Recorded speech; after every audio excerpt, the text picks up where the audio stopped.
Hello guys, magandang hapon. Mayong hapon sa tanan. Anong balita?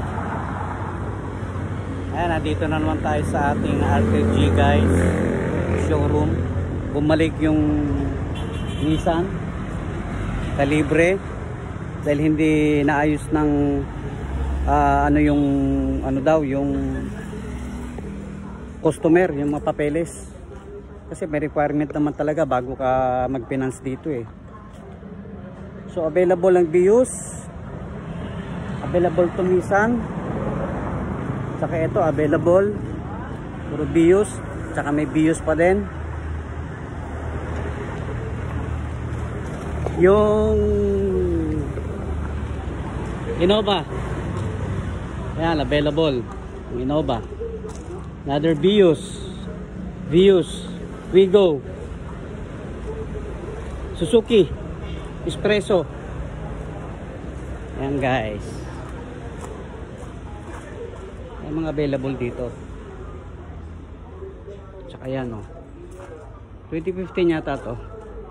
Tingnan nyo sa aking post, makikita nyo to.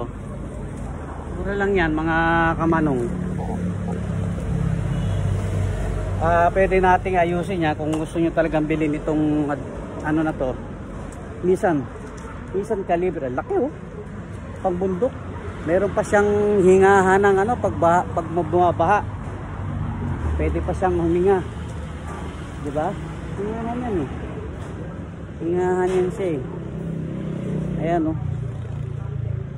yan, para pagka may baha hindi siya mapapasukan ng tubig. Ito, ang ganda nito guys ang ganda ng kulay. So guys, ayusin natin yung mga papeles. Dito lang yan sa RKJ. Ang ganda ng mga unit namin dito, hindi ka magsisisi.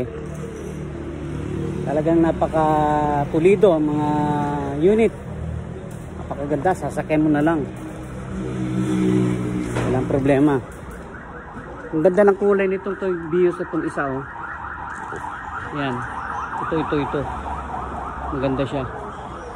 Tsaka yung Wigo. Ito, mura lang ito Nakapost na rito sa aking page. Pakitingin nyo lang po. So guys, that's all folks. That is for today. Today's vlog. Thank you so much. See you next time. Bye bye.